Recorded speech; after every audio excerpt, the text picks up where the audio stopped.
अस्सलाम वालेकुम, welcome to another video. नई वीडियो में खुश आमदीद। तो गाइस आपके लिए एक और वीडियो लेके आ गया हूँ कि टीचिंग की जॉब में डेमो कैसे प्रिपेयर करते हैं, उसमें पीपीटीज कैसे बनाते हैं।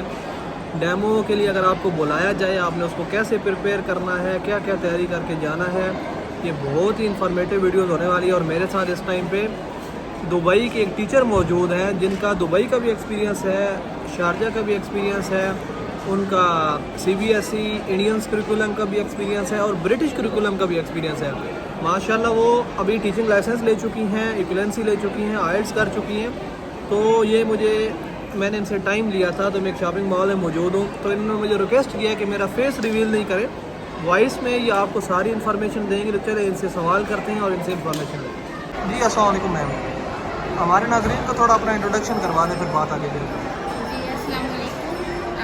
कैसे हैं सब लोग। जी मैं टीचर हूँ जो अभी रिसेंटली मैं शारजा में जॉब कर रही हूँ in a British school for higher grades and I am a math teacher. Okay, तो हमारा आज का सवाल ये है आपसे कि अगर डेमो के लिए कॉल है, डेमो के लिए बुलाया जाए तो कैसे प्रिपेयर करना है, क्या क्या चीज़ें ऐड करनी है, कैसे आगे अच्छा डेमो कैसे हो सकता है, वो थोड़ा हमारे नाज़रीन को आप बताएं। अगर आपको टीचिंग जॉब के लिए डेमो के लिए बुलाया जाता है या इंटरव्यू के लिए बुलाया जाता है तो सबसे पहले तो आपको डॉक्यूमेंट्स प्रिपेयर करने हैं कि आपने क्या क्या साथ लेके जाना है। आपके पास आपकी CV होनी चाहिए, आपके सारे लाइक आपने बैचलर्स किया हुआ है, मास्टर्स किया हुआ है, आपके पास BEd है, तो आपको सारी डिग्रीज अपनी साथ रखें। क्योंकि कभी कभी क्या होता है कि उधर फ़ौरन ही आपका सिलेक्शन हो जाता है तो वो आपसे आपके डॉक्यूमेंट्स मांगते हैं क्लैरिफाई करने के लिए, उसको वेरीफाई करने के लिए। तो वो डॉक्यूमेंट्स आपके पास उस टाइम पे अवेलेबल होने चाहिए। सेकेंडली, जब आपको डेमो प्रिपेयर किस तरह करना है डेमो के लिए, यहाँ पे जो फॉर्मेट्स हैं यहाँ पे आपको PPTs बनानी पड़ती हैं। यहाँ पे वो पाकिस्तान में जिस तरह हम बोर्ड पे ही डायरेक्ट जाके डेमो दे देते हैं, वो डेमो यहाँ पे नहीं कंसिडर किया जाता। यहाँ पे आपको PPT बनानी पड़ती है। जिस क्लास के लिए आपको बुलाया गया है, जो टॉपिक आपको बताया गया, आपने उस टॉपिक के अकॉर्डिंग अपनी PPTs बनानी है, अपना lesson plan. But lesson plan no need, क्योंकि हर स्कूल का अपना फॉर्मेट होता है, उनका अपना लेसन प्लान का एक फॉर्मेट रहता है। तो इसके लिए अगर आप लेसन प्लान ना भी प्रिपेयर करें तो that's okay, that's fine. But आपका डेमो जो है वो बहुत अच्छे तरीके से प्रिपेयर हो, उसमें कुछ इंपॉर्टेंट कंपोनेंट्स होते हैं जो आपके पास आपने अपने डेमो में अपनी जो PPT आपने बनाई होती है उसमें होने चाहिए, मौजूद होने चाहिए। तो हमारे नाज़रीन को थोड़ा ये भी बता दें कि कुछ लोग बोलते हैं कि एक्टिविटीज़ ऐड करनी चाहिए, कुछ एक्टिविटीज़ भी रहती हैं, तो क्या कुछ इस तरह की एक्टिविटीज़ होती हैं जो मैटर करती हैं या बनानी चाहिए? जी जी बिल्कुल। यहाँ पे आपकी जो कुछ फैक्टर्स हैं जो आपको एक अच्छा डेमो प्रिपेयर करने में हेल्प करते हैं, जो आपको एक अच्छा टीचर साबित करते हैं। सबसे पहले आपने क्या करना है, फॉर एग्जांपल आपके यहीं पे आपको डेमो के लिए बुलाया गया तो आपने प्रेजेंटेशन किस तरह बनानी है। सबसे पहले आपको एक स्टार्टर एक्टिविटी बनानी पड़ेगी। स्टार्टर एक्टिविटी बेसिकली क्या होती है कि वहाँ पे आइस ब्रेकर, जिसको हम यहाँ पे आइस ब्रेकर भी कहते हैं, जैसे आपने स्टूडेंट्स के साथ अपना एक कनेक्शन बनाना है, अपने आप को इंटरेक्ट करना है। तो आपने क्या करना है कि सबसे पहले आप कोई भी एक आइस ब्रेकर ले लें, कोई एक ऐसी एक्टिविटी प्लान कर लें जिससे स्टूडेंट्स का जो अटेंशन है वो आप गेन कर लें। सेकेंडली, मोस्टली स्टार्टर्स में आप अपना टॉपिक भी इंट्रोड्यूस करा सकते हैं। फॉर एग्जांपल आप कुछ ऐसे क्वेश्चन स्टार्टर में डाल दें जिससे जो आपके टॉपिक के साथ लिंक कर रहे हैं और वहाँ से स्टूडेंट्स ईजिली आपका जो टॉपिक है वो गेस कर लें।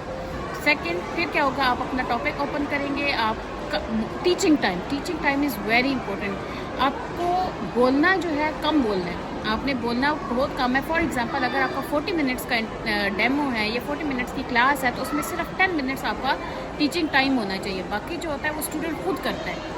आपने अपना 10 मिनट्स का एक टीचिंग टाइम के अकॉर्डिंग आपने प्रिपेयर कर लेना है कि आपने उसमें किस तरह कोई चीज़ एक्सप्लेन करनी है। उसके बाद आपका पार्ट ख़त्म हो गया, आपने सिर्फ अपनी अच्छी सी हैंड्स ऑन एक्टिविटीज़ प्लान करनी है जिसके थ्रू स्टूडेंट्स इंटरेक्ट करें, स्टूडेंट्स खुद सारा कुछ काम करें। हाँ, आप उनके पास जाकर उनको एक्सप्लेन कर सकते हैं, लेकिन आपने एक जगह खड़े होकर जस्ट वहीं पर बोलना नहीं है। ये चीज़ बहुत नेगेटिव जाती है। फिर आपको डिफ्रेंशिएटेड टास्क प्लान करने पड़ते हैं, क्योंकि यहाँ पे डिफरेंट लेवल्स के स्टूडेंट्स होते हैं। कुछ हाई अचीवर्स होते हैं, कुछ मिडिल अचीवर होते हैं, कुछ लो अचीवर्स होते हैं और कुछ सेंट स्टूडेंट्स, स्पेशल स्टूडेंट्स भी होते हैं। यहाँ पे जो स्पेशल स्टूडेंट्स होते हैं वो भी एक नॉर्मल क्लास में बैठे होते हैं, तो आपको उनके लिए सेपरेट एक एक्टिविटीज़ प्लान करके जाना चाहिए।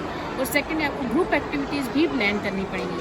आपको अपना लेसन इस तरह प्लान करना है कि आप विद इन 40 मिनट्स अपना जो टॉपिक है वो आप इजीली स्टूडेंट को, ताकि ज़्यादा से ज़्यादा आपकी समझ आ जाए। उसके बाद क्या होता है कि जब आपने डिफ्रेंशिएटेड टास्क कर लिया, जब आपने ग्रुप एक्टिविटी कर ली, at the end exit ticket, कि आपने अपने उसमें अपने टॉपिक को क्लोज किस तरह करना है, अपनी उसकी क्लोजिंग किस तरह करनी है, आपने एग्जिट टिकट भी प्लान करने होते हैं और आपने कुछ क्रिटिकल थिंकिंग क्वेश्चंस भी डालने होते हैं जो कॉन्टीन्यूसली आप अपने लेसन के दौरान स्टूडेंट से पूछते रहें ताकि आपको पता चलता रहे कि स्टूडेंट्स के जो चीज़ आप एक्सप्लेन कर रहे हैं वो क्लियर भी हो रही है कि नहीं। तो गाइस जैसे आपने सुना, हमने डेमो पे बात किया, डेमो के पॉइंट को लेके मैं उम्मीद करता हूँ ये वीडियो आपके लिए काफ़ी हेल्पफुल होगी। अगर आप किसी नई जगह जा रहे हैं, किसी जगह डेमो दे रहे हैं, तो ये वीडियो आपके लिए काफ़ी हेल्पफुल साबित होने वाली है। अगर मज़ीद आपके कोई सवाल रहते हैं, चीज़ें रहती हैं, तो आप मुझे ज़रूर बताइएगा, मैं उस पर भी मज़ीद इन्फॉर्मेशन लेने की कोशिश करूँगा, आपको प्रोवाइड करूँगा। तो ये वीडियो को ज़्यादा से ज़्यादा लाइक करें, शेयर करें, मेरे चैनल को सपोर्ट करें, ताकि आप जैसे वीडियो लाइक करते हैं, शेयर करते हैं तो मज़ीद मोटिवेशन मिलती है, तो इंसान कोशिश कर रहा है। Thank you so much. अल्लाह हाफ़िज़। बाय।